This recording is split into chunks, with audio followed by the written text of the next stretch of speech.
Hola, ¿cómo están? Resolvamos el siguiente problema de vectores que dice así.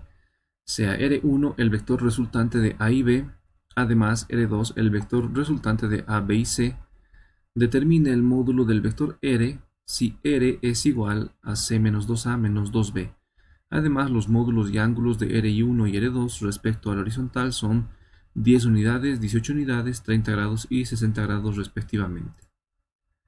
Bien, entonces aquí tenemos un esquemita de cómo serían los vectores A, B y C.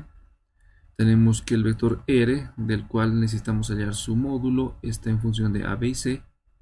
Y tenemos los datos de R1 y R2, que son 10 y 18, los ángulos alfa para R1 30, beta para R2 60 grados.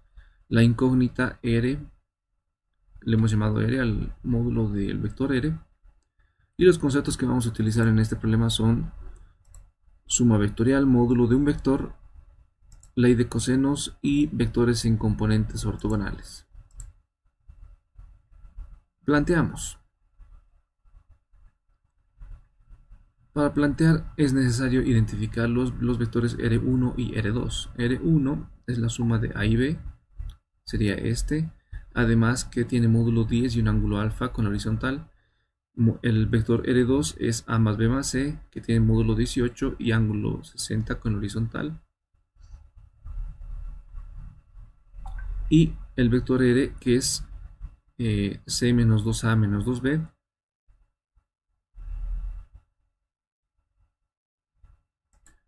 Número 3, ejecutamos.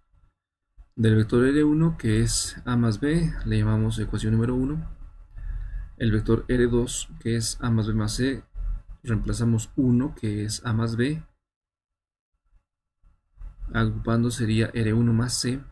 Y despejándose sería R2 menos R1. A esta le llamamos número 2. Finalmente el vector R, que nos dice la condición del problema, que es C menos 2A menos 2B. Agrupamos A más B, factorizamos menos 2 y reemplazamos 1 y 2. C es R2 menos R1 y A más B es R1. Haciendo operaciones, acá tenemos R2 menos R1 menos 2R1 menos 3R1, ecuación número 3. Entonces el vector R en función de R2 y R1 había sido R2 menos 3R1. Si dibujamos ese vector R, tenemos lo siguiente. R2 es este vector morado con ángulo 60, módulo 18, y R1 sería este vector punteado con módulo 10, ángulo 30. Pero como nos dice que hay que restarle 3 veces R1, a R2 le restamos 1, 2, 3 veces R1, y tenemos que este vector rojo R es la resultante. De este gráfico tenemos que el ángulo con la horizontal 60 se repite acá arriba y el ángulo 30 es el que forma el vector R1, por lo tanto el restante ángulo vale 30 grados, es el que forma R1 con R2. Este triángulo nos sirve para aplicar la ley de cosenos. Tenemos un lado de 18, otro lado de 30 y el ángulo interno opuesto al módulo que queremos hallar, 30 grados. Si aplicamos la ley de cosenos, tenemos que el lado R al cuadrado es igual a 18 al cuadrado más 30 al cuadrado menos 2 por 18 por 30 por coseno de 30 grados. Despejando R, tenemos que es la raíz de todo eso y calculando 16.99 unidades. Otra forma de resolverse por componentes ortogonales. Como sabemos que el vector R1 es, el vector R es R2 menos 3R1, R1 puede ser expresado como R1x en Y más R1y en J. Como conocemos el módulo y el ángulo, podemos calcular R1x, que sería R1 por coseno de alfa, y R1y sería R1 por seno de alfa.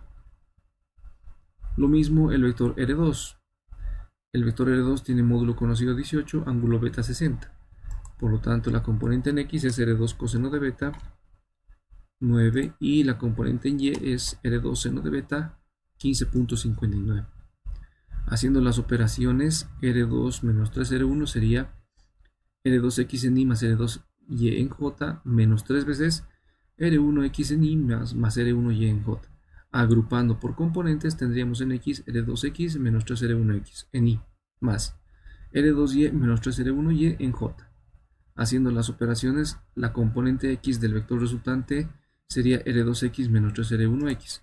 Como ya conocemos las componentes, calculamos sería menos 16.98. Lo mismo en Y, la componente en Y sería R2Y menos 3R1Y. Haciendo cálculos, 0.59. Esos dos componentes al cuadrado y en raíz, aplicando el teorema de Pitágoras, nos sale lo mismo, 16.99. ¿No? Bien, entonces evaluamos. Ahora tenemos que el vector R1 es R1 coseno alfa en X y R1 seno alfa en Y. Lo vamos a escribir en forma de vector. 866,5. El vector R2 lo mismo. 9,1559. El vector R, que es R2 menos 3R1. Nos ayudamos con el programa y le sacamos el módulo a este vector, lo que nos sale lo mismo, ¿no? 16.99. Está bien resuelto, tanto un camino como el otro nos lleva al mismo resultado, 16.99. Muchas gracias, nos vemos en el siguiente video.